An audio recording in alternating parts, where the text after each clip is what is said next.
After supper, Shepard sat in the living room alone. Johnson had left the house, but he could not believe that the boy had simply gone. The first feeling of release had passed. He felt dull and cold, as at the onset of an illness, and dread had settled in him like a fog. Just to leave would be too anticlimactic an end for Johnson's taste. He would return and try to prove something. He might come back a week later and set fire to the place. Nothing seemed too outrageous now. He picked up the paper and tried to read. In a moment he threw it down and got up and went into the hall and listened. He might be hiding in the attic. He went to the attic door and opened it. The lantern was lit, casting a dim light on the stairs. He didn't hear anything. "Norton," he called. "Are you up there?" There was no answer. He mounted the narrow stairs to see.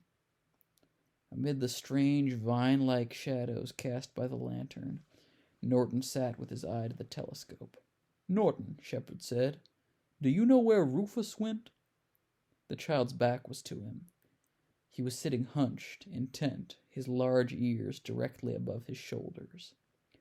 Suddenly he waved his hand and crouched closer to the telescope, as if he could not get near enough to what he saw. "Norton," Shepard said in a loud voice. The child didn't move. "Norton!" Shepard shouted. Norton started. He turned around. There was an unnatural brightness about his eyes. After a moment he seemed to see that it was Shepard. "I found her," he said breathlessly. "Found who?" Shepard said. "Mama." Shepard steadied himself in the doorway. The jungle of shadows around the child thickened. "Come and look," he cried. He wiped his sweaty face on the tail of his plaid shirt, and then put his eye back to the telescope. His back became fixed in a rigid intensity. All at once he waved again. "Norton," Shepard said, "you don't see anything in the telescope but star clusters. Now you've had enough of that for one night. You'd better go to bed. Do you know where Rufus is?" "She's there," he cried, not turning around from the telescope. "She waved at me." "I want you in bed in 15 minutes, Shepard said.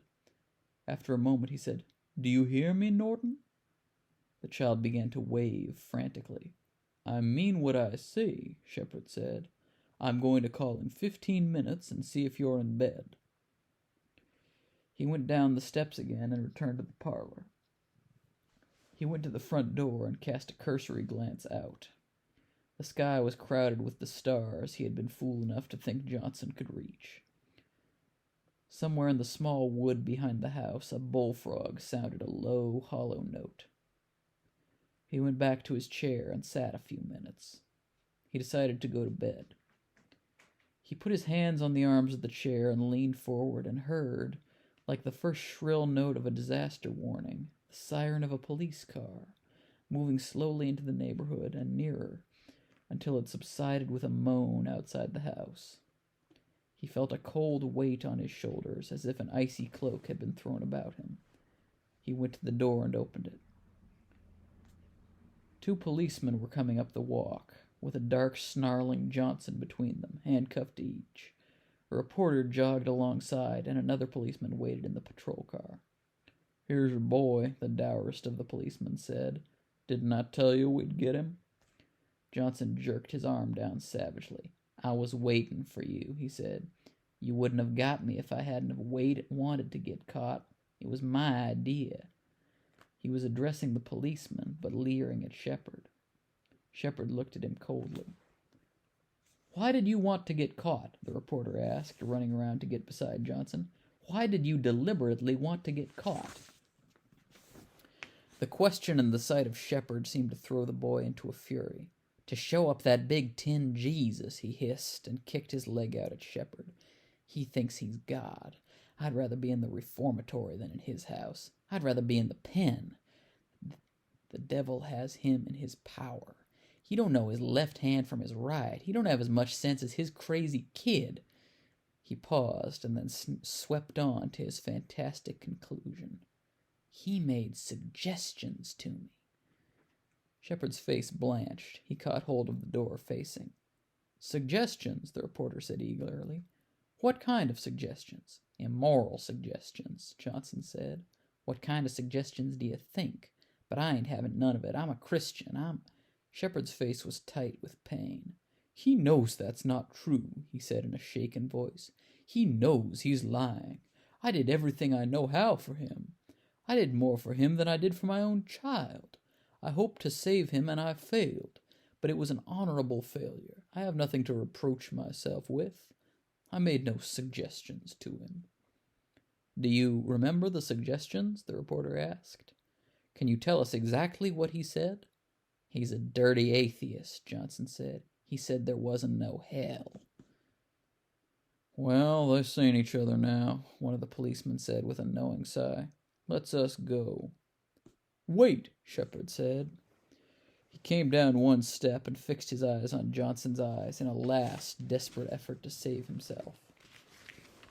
Tell the truth, Rufus, he said. You don't want to perpetrate this lie. You're not evil, you're morally confused. You don't have to make up for that foot. You don't have to... Johnson hurled himself forward. Listen at him, he screamed. I lie and steal because I'm good at it. My foot don't have a thing to do with it. The lame shall enter first. The halt'll be gathered together. When I get ready to be saved, Jesus'll save me, not that lying, stinking atheist, not that... That'll be enough out of you, the policeman said, and yanked him back. We just wanted you to see we got him, he said to Shepard, and the two of them turned around and dragged Johnson away, half-turned and screaming back at Shepard. The lame'll carry off the prey, he screeched, but his voice was muffled inside the car. The reporter scrambled into the front seat with the driver and slammed the door, and the siren wailed into the darkness.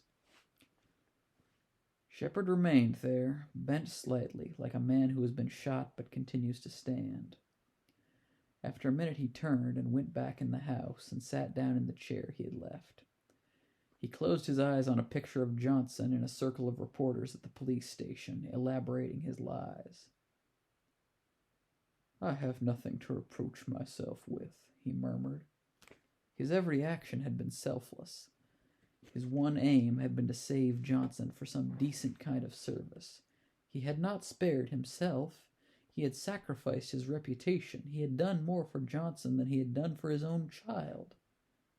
Foulness hung about him like an odor in the air, so close that it seemed to come from his own breath. I have nothing to reproach myself with, he repeated. His voice sounded dry and harsh. I did more for him than I did for my own child. He was swept with a sudden panic. He heard the boy's jubilant voice. Satan has you in his power. I have nothing to reproach myself with, he began again. I did more for him than I did for my own child. He heard his voice as if it were the voice of his accuser. He repeated the sentence silently. Slowly his face drained of color. It became almost gray beneath the white halo of his hair. The sentence echoed in his mind, each syllable like a dull blow. His mouth twisted, and he closed his eyes against the revelation. Norton's face rose before him, empty, forlorn, his left eye listing almost imperceptibly toward the outer rim, as if it could not bear a full view of grief. His heart constricted with a repulsion for himself, so clear and intense that he gasped for breath. He had stuffed his own emptiness with good works, like a glutton. He had ignored his own child to feed his vision of himself. He saw the clear-eyed devil, the sounder of hearts, leering at him from the eyes of Johnson. His image of himself shriveled until everything was black before him. He sat there paralyzed, gassed. He saw Norton at the telescope, all back and ears, saw his arm shoot up and wave frantically. A rush of agonizing love for the child rushed over him like a transfusion of life. The little boy's face appeared to him transformed, the image of his salvation, all light. He groaned with joy. He would make everything up to him. He would never let him suffer again. He would be mother and father. He jumped up and ran to his room to kiss him, to tell him that he loved him, that he would never fail him again. The light was on in Norton's room, but the bed was empty. He turned and dashed up the attic stairs, and at the top reeled back like a man on the edge of a pit. The tripod had fallen, and the telescope lay on the floor. A few feet over it, the child hung in the jungle of shadows, just below the beam from which he had launched his flight into space.